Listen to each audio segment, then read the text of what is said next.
is Pastor Brady Henderson, and we are back with episode 2 of the Presidents of the Past YouTube channel. So excited. Our first video was great. We had a lot of success, a lot of feedback from y'all. Thank you to everybody who's subscribing and checking out the channel. Want to encourage you to keep it up. Keep your notifications on for the channel. Also subscribe. When you keep your notifications on, it lets you know when a new video is released. So, like I said, this is episode 2. If you haven't already, check out episode 1. I did a devotional video on Zachary Taylor, historical sketch of him that was entitled, "It's Okay to Be Different."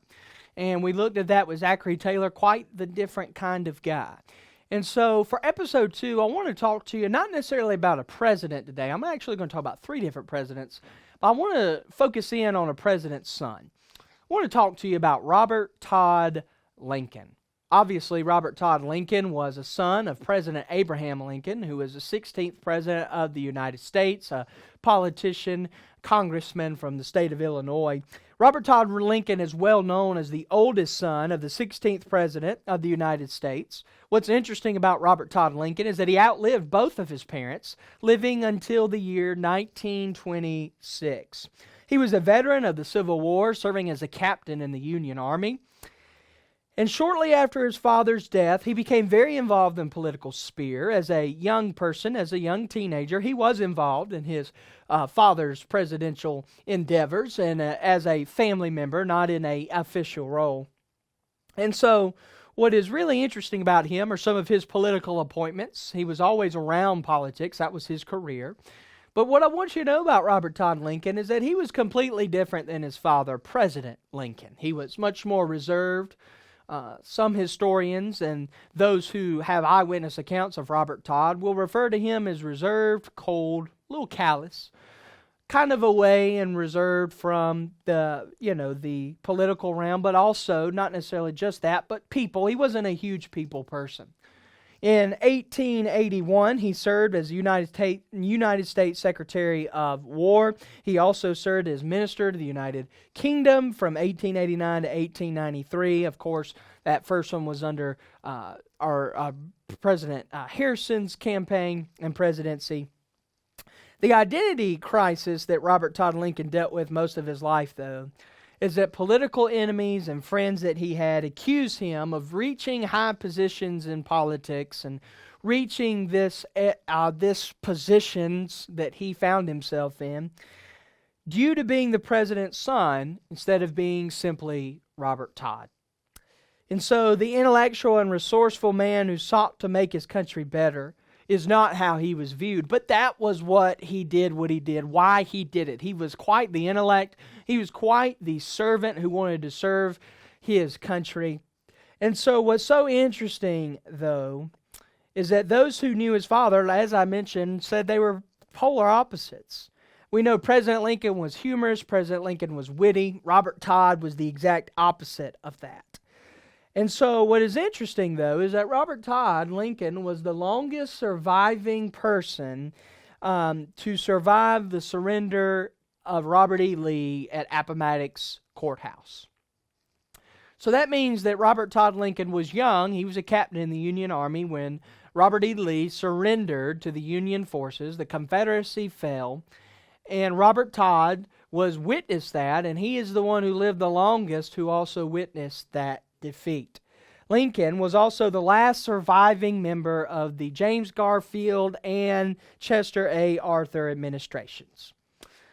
But what I want to talk to you about today, about the right place, the right time, and even the right trial, is that Robert Todd Lincoln he's the only person to have experienced 3 presidential assassinations.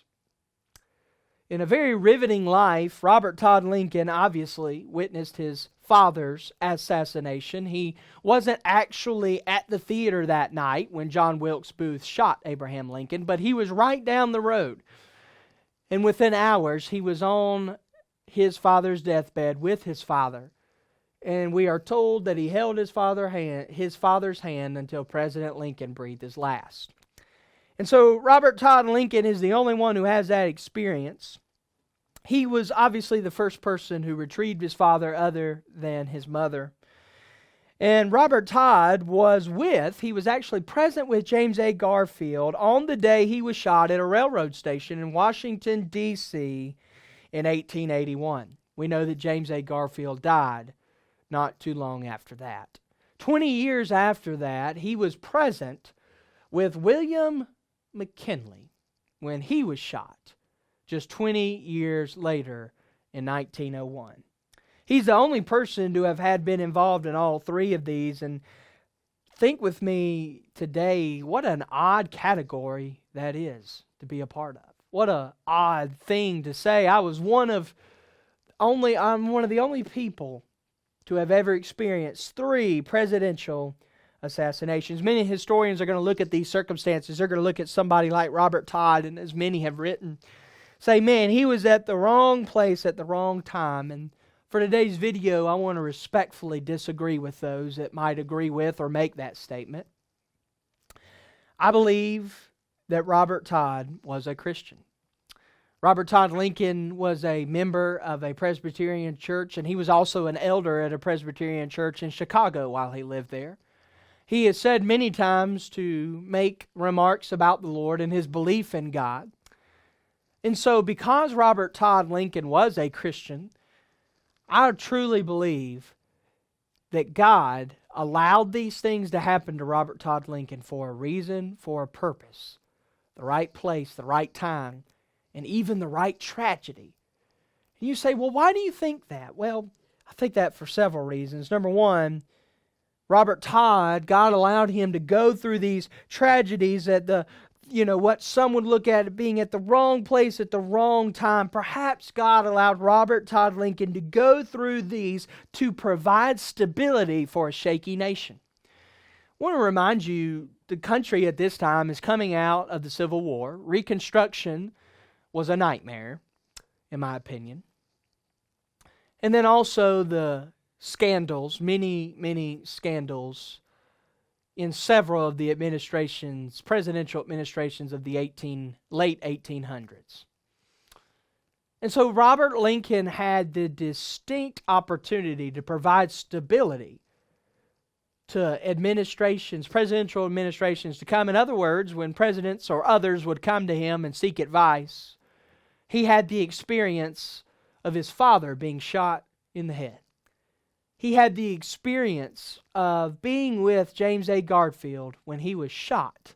By the way, James A. Garfield is the only president to have been an ordained minister, but the only president who had been shot in a railroad station. And then William McKinley. And if you think about how long the Lord allowed Robert Todd Lincoln to live, Robert Todd lived to be 82 years old.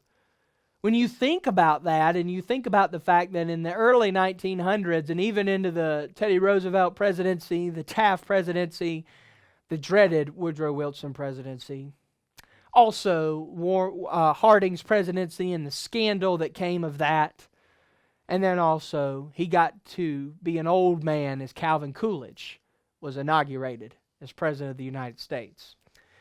And so Robert Todd Lincoln was viewed as a symbol, as a stature of a man who had stability, experience, that could simply let people know, hey, it's going to be okay. We've been through it before. We'll probably go through it again, and we'll get through it this time. And I want to speak that to you today. If you're a Christian, you're going through something, I want to remind you, nothing happens by accident.